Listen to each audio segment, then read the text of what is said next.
চীন নতুন প্রজন্মের শক্তিশালী একটি ডিজেল অ্যাটাক সাবমেরিন তৈরি করেছে এবং তা সি ট্রায়াল সফলভাবে সম্পন্ন করেছে।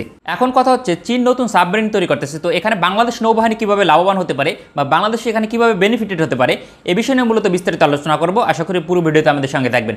চীন নতুন সাবমেরিন তৈরি করতেছে, এখানে কিন্তু বাংলাদেশ অনেকভাবে লাভবান হতে পারে। আলোচনা করা অনেক কিছু আছে, কারণ বাংলাদেশ নৌবাহিনী ফোর্সেস গোল 2030 মধ্যে অফিসিয়াল তথ্য অনুযায়ী 4টি সাবমেরিন যুক্ত করবে। তো এবং সেই সাবমেরিনগুলো যে অবশ্যই 99% শিওর চীনা হবে এ বিষয়ে কোনো সন্দেহ নেই। এখন বলতে পারেন কীভাবে চীন হবে এটা নিশ্চিত হলেন, একটা ভিডিও দিয়েছি ইতিমধ্যে যেখানে আমি প্রমাণ করতে পেরেছি যে চীনের থেকে সাবমেরিন আসার সম্ভাবনা 95% বা তার থেকেও বেশি। কারণ আপনার কাছে 50 টাকা আছে, আপনি বাড্ডা থেকে সদরঘাট যাবেন। এখন আপনি যে বাসে যাবেন এটা বলার জন্য আমাকে রকেট সায়েন্স প্রমাণ করা লাগবে না, কারণ আপনার কাছে 50 টাকা ভাড়া আছে, আপনি সিএনজিতে বা উবারে কিংবা মোটরসাইকেলে যেতে পারবেন না, এটা স্বাভাবিক হিসাব। তো বাংলাদেশ নৌবাহিনীর ক্রাইটেরিয়া বা চাহিদা সব কিছু বিবেচনা করলে বাংলাদেশ চীন থেকে সাবমেরিন ছাড়া অন্য দেশ থেকে ফোর্সেস গোল 2030 মধ্যে 4টি সাবমেরিন ক্রয় করবে না। তো ইতিমধ্যে নতুন একটি সাবমেরিন আসতেছে, সুতরাং বাংলাদেশের জন্য একটা বেনিফিটেড বা লাভবান হওয়ার সুযোগ। কারণ যত নতুন বা আধুনিক সাবমেরিন চীন তৈরি করবে সেই সাবমেরিনগুলো বাংলাদেশ নৌবাহিনীতে যুক্ত হওয়ার সম্ভাবনা থাকবে, যার ফলে বাংলাদেশ নৌবাহিনী আর ক্যাপাবল এবং শক্তিশালী হবে। এখন কথা হচ্ছে এই সাবমেরিনটা কেমন, যে নতুন সাবমেরিনটা আনলো। নতুন যে সাবমেরিনটা আসে, প্রচলিত যে চীন যে ধরনের সাবমেরিনগুলো তৈরি করে থাকে সেগুলো হচ্ছে কিলো ক্লাসের উপরে ভিত্তি করে তৈরি। তো কিলো ক্লাস সাবমেরিনগুলো রাশিয়া থেকে ক্রয় করছিল চীন অনেক পূর্বে, 90-এর দশকের ওই সময়। তো ওই সাবমেরিনগুলো চীন তার থেকে রিভার্স ইঞ্জিনিয়ারিং করে তারা তৈরি করছে টাইপ 39 সাবমেরিন, যেগুলো কিলো ক্লাসের উপরে ভিত্তি করে তৈরি, যার ডিজাইনও কিছুটা ওরকম। তো ওই সাবমেরিন থেকে বর্তমানে যে নতুন সাবমেরিনটার ডিজাইন প্রকাশিত হয়েছে, অর্থাৎ সাম্প্রতিক সময় কিন্তু সেটা সি ট্রায়াল অলরেডি সম্পূর্ণ করে ফেলছে, অর্থাৎ তৈরি শেষ, সি ট্রায়াল সম্পূর্ণ করেছে। সেখানে দেখা যাচ্ছে যে এই টাইপ 39 বা কিলো ক্লাস সাবমেরিনের মধ্যে ডিজাইন এখানে অনেকটাই মিল নাই, প্রায় অনেকটাই পার্থক্য। এই সাবমেরিনটা মিলে যা হচ্ছে ইউরোপীয় কোম্পানি সাব গ্রুপের তৈরি A26 সাবমেরিনের মতো। A26 হচ্ছে পৃথিবীর অন্যতম শক্তিশালী সাবমেরিন হতে যাচ্ছে। যদিও এখনও পর্যন্ত সুইডেন এই সাবমেরিনগুলো পুরোপুরি তৈরি করে সার্ভিসে আনতে পারেনি, কিন্তু ডিজাইন ফিচার আছে এবং তৈরি হচ্ছে, এবং সুইডেন এবং নেদারল্যান্ডস এই সাবমেরিনগুলো মূলত ব্যবহার করবে। আর সুইডেনের গটল্যান্ড ক্লাস সাবমেরিন পৃথিবীর অন্যতম বা সেরা স্টেলথ সাবমেরিন হিসেবে মানা হয়, কারণ সেটা মার্কিন যুক্তরাষ্ট্রের সোনারে পর্যন্ত ধরা পড়েনি। তো তার সাকসেসর হচ্ছে A26। তো সুতরাং বুঝতেই পারতেছেন A26 কীরকম একটা সাবমেরিন হবে।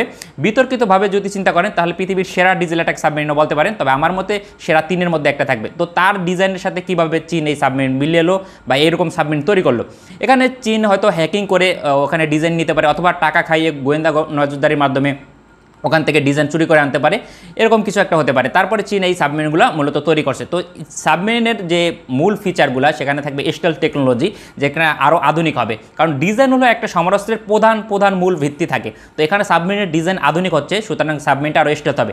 দ্বিতীয়ত এখানে একটা প্লাস পয়েন্ট হচ্ছে একই সাবমেরিনে কিন্তু চীন ব্যবহার করবে জার্মানির টেকনোলজি থেকে তৈরি একটি ইঞ্জিন, যেটা জার্মানির টাইপ 214 কিংবা টাইপ 212 শ্রেণীর সাবমেরিনে ব্যবহার করে। এই ইঞ্জিন কিন্তু শব্দ নয়েজ উৎপাদন কমিয়ে দেয়, যার ফলে সাবমেরিন আরও স্টেলথ হয়। যে এর একটি রিপোর্ট ইতিমধ্যে চলে আসছে, যে রিপোর্টের অনুযায়ী জার্মানি থেকে টেকনোলজি নিয়ে সাবমেরিনের ইঞ্জিন তৈরি করবে চীন, যে সাবমেরিনে পরবর্তী প্রজন্মের যে ডিজেল অ্যাটাক সাবমেরিনগুলো আছে সেই সাবমেরিনে ব্যবহার করবে এই ইঞ্জিনগুলো। সেখানে বোঝা যাচ্ছে যে চীনের এই আপকামিং যে সাবমেরিন সেখানে ডিজাইনগত চেঞ্জ আসছে প্লাস ইঞ্জিনগত চেঞ্জ আসছে, যার ফলে আরও কম নয়েজ উৎপাদন করবে এবং আরও স্টেলথ হবে।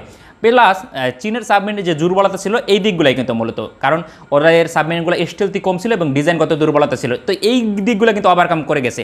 আর ইউরোপীয় সাবমেরিনের যে দুর্বলতা সেটা হচ্ছে ফায়ার পাওয়ার কম, কিন্তু সাবমেরিনের মূল ভিত্তি ফায়ার পাওয়ার না, সেখানে হচ্ছে স্টেলথ টেকনোলজির দিক থেকে চিন্তা করতে গেলে। তো সাবমেরিনের ফায়ার পাওয়ার প্লাস ডিজাইনগত চেঞ্জ এবং স্টেলথ টেকনোলজির দিক থেকে চীন কিন্তু একটা অনন্য মাত্রায় পৌঁছে গেল, কারণ এখানে পূর্বের যে গ্যাপগুলো ছিল সেটা পূরণ হয়ে যাচ্ছে। প্লাস ফায়ার পাওয়ারের দিক থেকে চীনা সাবমেরিনগুলো পৃথিবীর মধ্যে অন্যতম শক্তিশালী, কারণ এখানে YJ-18-এর মতো 500+ কিলোমিটার রেঞ্জের লং রেঞ্জের ক্রুজ মিসাইল ফায়ার করতে পারে, antiship land attack cruise missile, যা বাংলাদেশ নৌবাহিনীর জন্য খুবই ইম্পর্ট্যান্ট একটা ফিচার।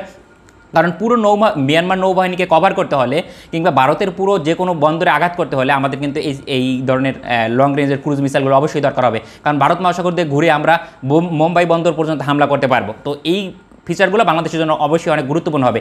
প্লাস এই সাবমেরিনে থাকবে AIP সিস্টেম, অর্থাৎ এয়ার ইন্ডিপেন্ডেন্ট প্রপালশন সিস্টেম, যার ফলে সাবমেরিন আরও বেশি দিন পানির নিচে অবস্থান করতে পারবে এবং আরও বেশি এফোর্ট দিতে পারবে। আমাদের উপমহাদেশে কিন্তু কোনো AIP সাবমেরিন এখনও পর্যন্ত ব্যবহার করে না। আগামী 5-7 বছরের মধ্যে আমাদের উপমহাদেশে কেউ কোনো দেশ তারা সাবমেরিনে AIP ব্যবহার করবে না।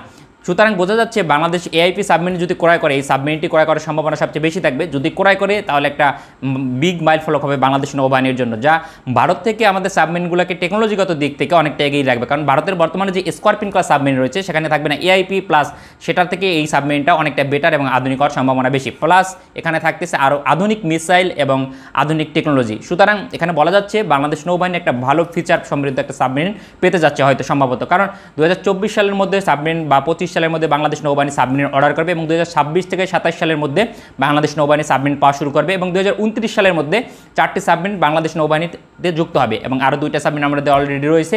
এই দুটো নিয়ে মোটামুটি 6টা সাবমেরিন বাংলাদেশ নৌবাহিনীর বড় থাকবে। তো এই 6টা সাবমেরিন আসলে পুরোপুরিভাবে বাংলাদেশ নৌবাহিনীর চাহিদা পূরণ করতে পারবে না, কারণ মিয়ানমার এবং ভারত এই দুইটা দেশকে ব্যালেন্স করার জন্য আসলে যথেষ্ট নয়।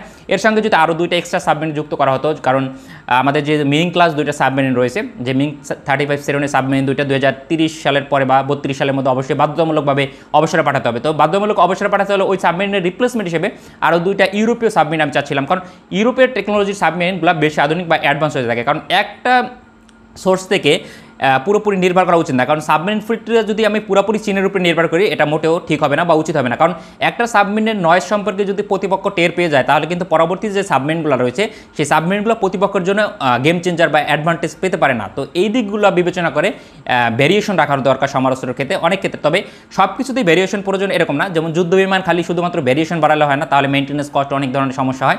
তো 2টা সোর্স থেকে যদি সাবমেরিনগুলো বাংলাদেশ নৌবাহিনীর বহরে যুক্ত করতে পারতো তাহলে প্রপারলি 100% বাংলাদেশ নৌবাহিনী ফোর্সেস গোল 2030 সাবমেরিন ফ্লিট বাস্তবায়ন করতে পারতো। তো তারপর আমি মনে করি এই সাবমেরিনটা বাংলাদেশ নৌবাহিনীতে যুক্ত হলে অনেক অসাধারণ এবং শক্তিশালী একটা সাবমেরিন ফ্লিটের অধিকারী হবে বাংলাদেশ নৌবাহিনী, যা বাংলাদেশ নৌবাহিনীকে উপমহাদেশের অন্যতম শক্তিশালী নৌবাহিনীতে তৈরি করবে বলে মনে করি। তবে 2030 সালের মধ্যে বাংলাদেশ নৌবাহিনী আমার ধারণা দ্বিতীয় শক্তিশালী নৌবাহিনী হবে, কারণ পাকিস্তান দ্বিতীয় অলরেডি হয়ে গেছে, আর ভবিষ্যতেও পাকিস্তান থেকে দ্বিতীয় শক্তিশালী নৌবাহিনী বাংলাদেশ নৌবাহিনী ছিনিয়ে নিতে পারবে না। এর কারণ এরকম একটা সুযোগ হয়েছিল যে বাংলাদেশ নৌবাহিনী হয়তো দক্ষিণ এশিয়ার মধ্যে দ্বিতীয় শক্তিশালী নৌবাহিনীর অধিকারী হবে, কিন্তু বাংলাদেশ নৌবাহিনী সেই এফোর্টটা আর দিতে পারেনি।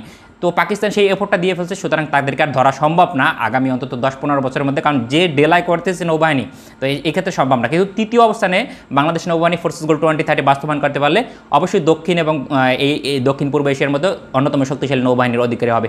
আশা করি আলোচনা মোটামুটি ভালো লেগেছে। ভালো লাগলে সাবস্ক্রাইব করবেন চ্যানেলটি, লাইক দেবেন ভিডিওতে, আর খারাপ লাগলে ডিসলাইক দেবেন, আর কমেন্টে যে কোনো ধরনের মতামত জানাতে পারেন, আমি যতটা সম্ভব রিপ্লাই দেওয়ার চেষ্টা করব। ভালো থাকবেন সবাই, দেখা হবে পরবর্তী ভিডিওতে। আসসালামু আলাইকুম।